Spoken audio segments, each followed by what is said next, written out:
안녕하십니까. 법무법인 율촌의 김수현 변호사입니다. 오늘은 지난 2025년 1월 21일에 한 식품 공장에서 했던 사고에 관련돼서 중대재해처벌법 위반 관련된 1심 판결이 선고된 것이 있어서 그 판결에 대해서 소개드리고자 나왔습니다. 이 판결은 최근에 나온 여러 가지 중대재해처벌법 관련된 판결 중에 특이한 점이 여러 가지가 있어서 따로 준비를 해서 설명을 드리게 되었습니다. 먼저 이제 사안 개요를 보시면 이 사안은 야간에 혼자 인터락 장치가 없는 상태의 탈착식 덮개만을 개방한 채로 이물질 제거로 추정되는 작업을 하다가 손이 끼었고 불행하게도 몸이 딸려 들어가면서 사망에 이르시게 된 사안입니다.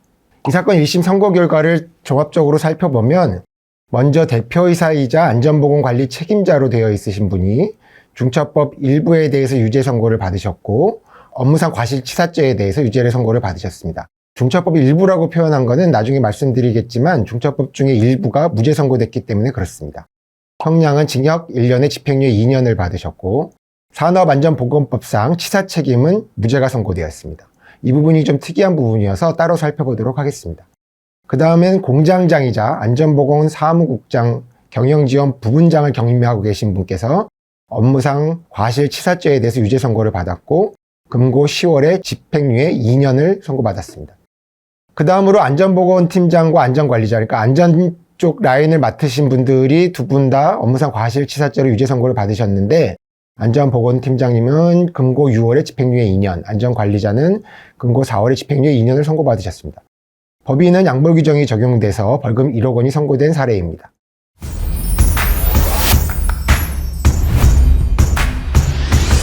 먼저 이제 중처법 유죄 부분인데요. 법 4조 1항 2호에 있는 재발방지 대책 의무 위반에 대해서만 유죄가 선고되었습니다. 판결문에 설치된 것은 재발방지 대책의 의미를 보다 구체적으로 상세히 설명하였는데 지금까지 나온 중처법 관련된 판결 중 거의 처음 나온 설치가 아닌가 싶습니다.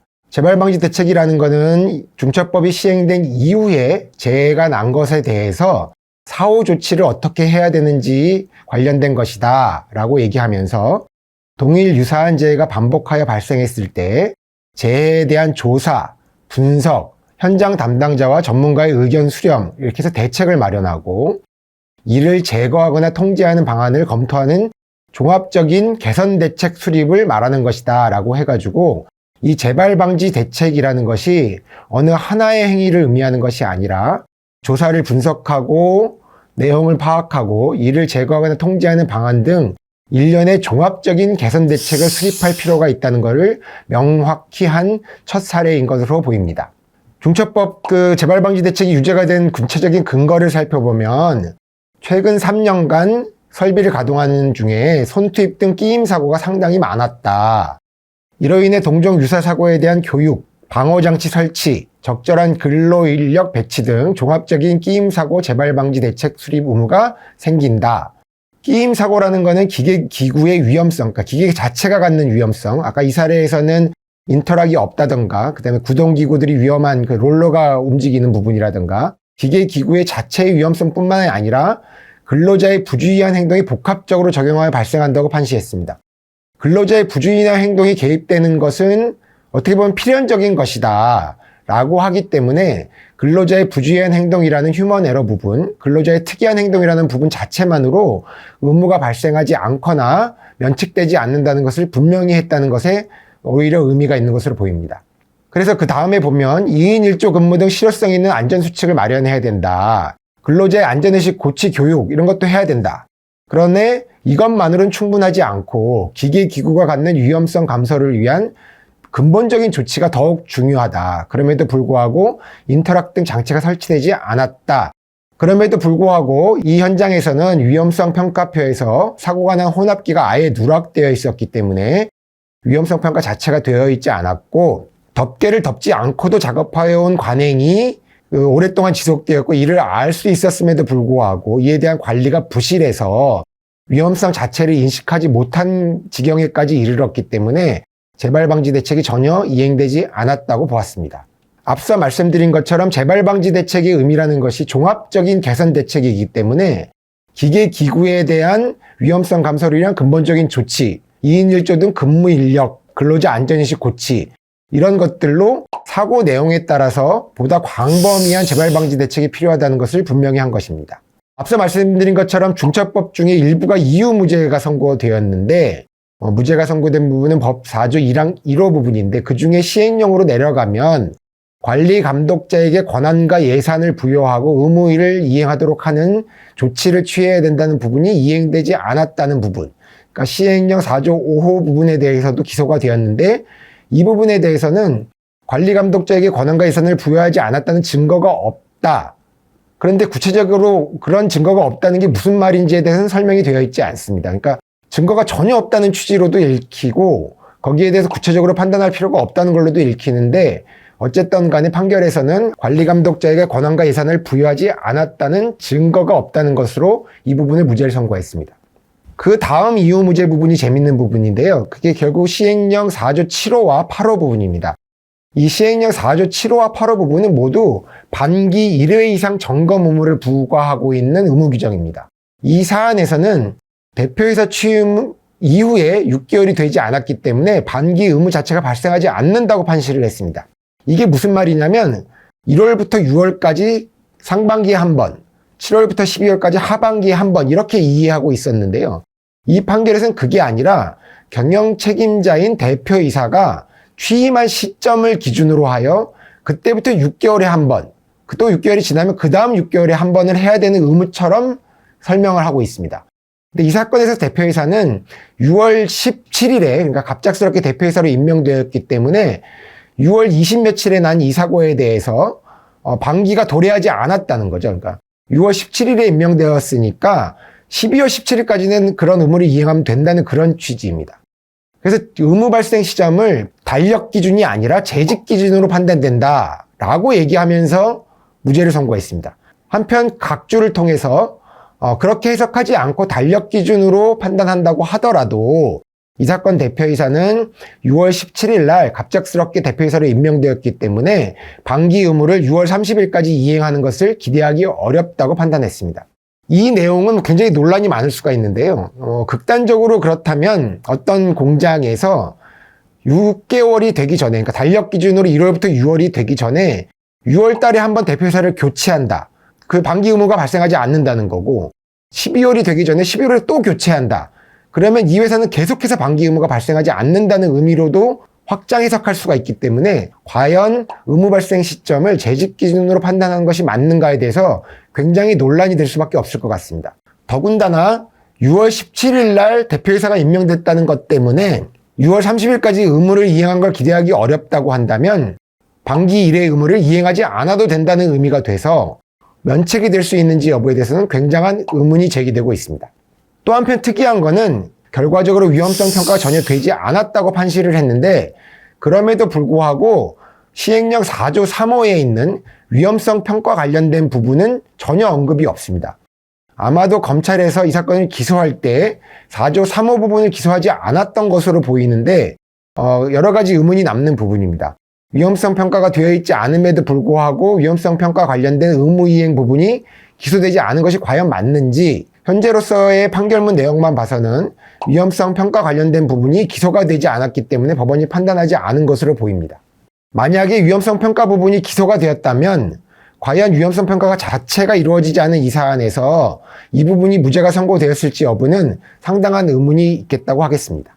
유죄 선고와 무죄 선고 부분을 종합해서 평가해 보자면 재발 방지 대책에 대해서 구체적인 의무의 내용이 무엇인지를 상세히 설명하고 있기 때문에 향후 각 기업에서 중처법 관련된 재발 방지 대책을 설정함에 있어서 일종의 지표가 될 수 있는 판결이라고 볼 수 있고요.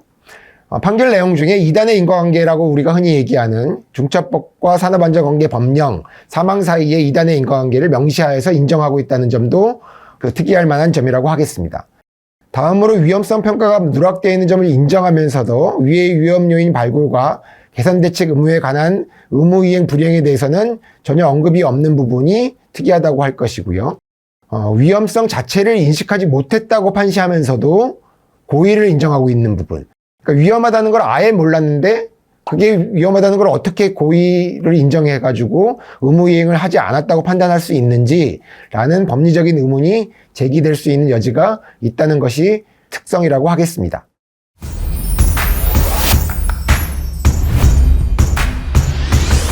다음으로는 업무상 과실치사 유죄 부분에 대해서 살펴보겠습니다. 먼저 행위자별 의무 위반 내용을 보면 대표이사의 경우에는 작업안전표준서 작성 및 이행을 하지 않았다는 점, 2인 1조 근무자 배치를 하지 않았다는 점, 연동형 덮개 설치 의무를 위반했다는 것이 지적되었습니다.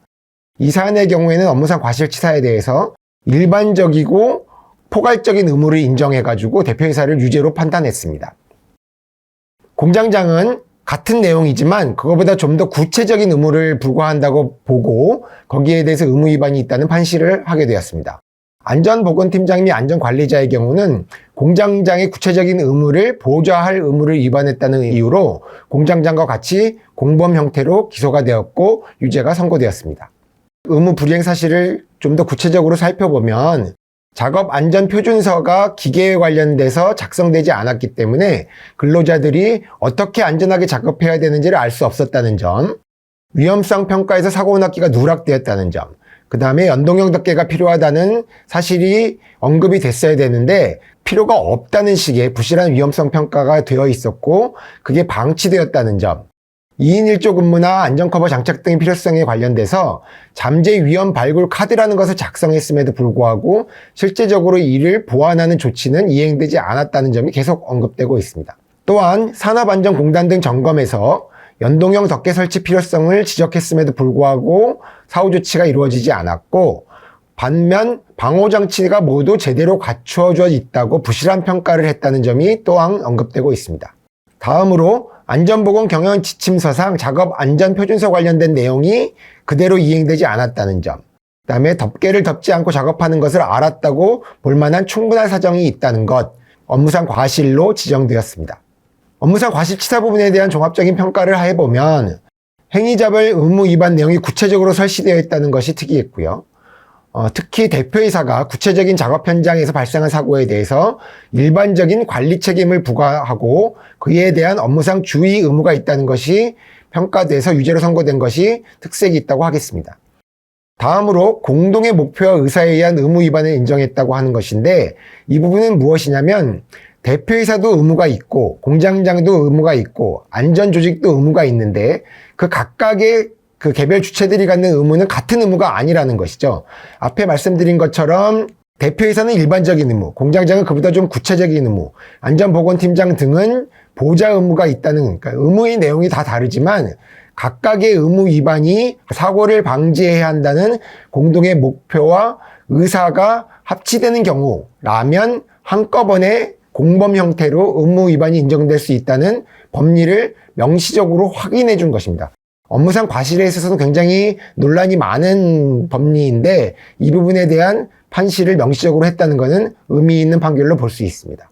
다음으로는 안전관리자 등 안전팀이 보통에 갖는 의무라는 것은 공장장 등 책임자에 대한 안전 관련된 조언과 지도를 하는 업무라고 우리가 얘기하고 있는데 여기서는 안전관리자 등 안전팀이 공장장을 보좌할 의무가 있다고 얘기하면서 그것 자체가 구체적 주의 의무이고 그 주의 의무를 해태했다면 업무상 과실치사 책임을 질 수도 있다는 것을 판시한 것입니다. 통상적으로 업무상 과실치사에서 최근 경향상 안전관리자 등 안전팀에 대한 기소가 많이 이루어지고 있는데 향후에도 이런 경향은 지속될 것으로 보입니다. 그 다음으로는 전체적인 양형 요소에 대해서 살펴보겠습니다. 형사적으로 합의가 되지 않았다는 사정, 그 다음에 사망이라는 중대한 결과가 발생했다는 사정은 불리한 사정이지만 피해자 과실이 상당히 있었다는 점, 사실관계를 대체로 인정하면서 민사상으로는 합의가 되었다는 점, 이것들을 유리한 사정으로 보고 대표이사의 경우 사망에 이르고 재발방지 대책을 취하지 않은 죄질이 불량하다고 하지만 취임 직후에 발언한 사고이기 때문에 이 대표이사로서 뭔가를 할 수 있는 시간적 여유가 없었기 때문에 비난 가능성이 상대적으로 약하다는 점, 그다음에 노조가 선처를 고려해달라고 탄원하고 있다는 점이 유리한 정황으로 봐서 실형이 선고되지 않은 사례였습니다.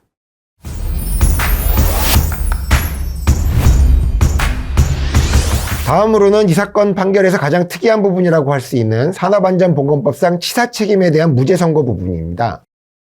아주 이례적인 사안이라고 할 수 있고 향후 이 판결이 굳어진 경향으로 고착될 수 있는지 여부에 대해서는 상당히 의문이 제기되는 사안입니다. 이 내용을 보면 결국은 기소돼서 유죄가 선고된 업무상 과실치사죄의 주의 의무 위반과 사실상 내용이 동일하다고 볼 수 있습니다. 그럼에도 불구하고 업무상 과실치사죄는 유죄가 선고되었고 산업안전보건법 치사책임은 무죄가 선고되었는데, 그 이유는 업무상 과실치사죄에서의 과실 의무라는 것은 그것은 과실이기 때문에 고의가 아니어서 엄격하게 판단되지 않고 업무상 과실로 의무를 위반했다는 정도는 인정할 수 있다. 그렇지만 고의범인 산업안전보건법상에서 엄격하게 증명되어야 하는 미필적 고의까지 인정됐다고 하기는 어렵다라는 취지로 무죄가 선고된 걸로 이해할 수는 있겠습니다.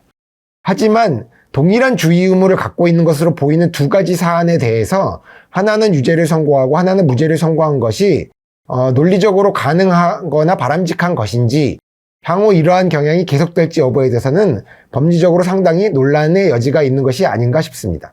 더욱이 사고 당시에 대표이사가 안전보건관리 책임자가 아니어서 의무주체가 아니라고 판단한 부분이 있는데, 공장장이 안전보건관리 책임자이기 때문에 대표이사는 책임이 없다라고 하고, 공장장은 안전보건관리 책임자로 기소된 바가 없기 때문에 양벌 규정을 적용할 수가 없다라고 해서 법인이 산업안전보건법상 치사책임에 대한 양벌 규정 적용조차 받지 않았습니다. 근데 이 사건에서 대표이사가 안전보건관리 책임자가 아니라고 된 것은 대표이사가 안전보건관리 책임자가 아닌 상황에서 사고가 난 거여가지고 좀 특이한 케이스이긴 합니다. 이상으로 판결 내용에 대해서 설명드리고 그에 대한 간단한 평가와 참고할 만한 내용을 설명드렸습니다. 감사합니다.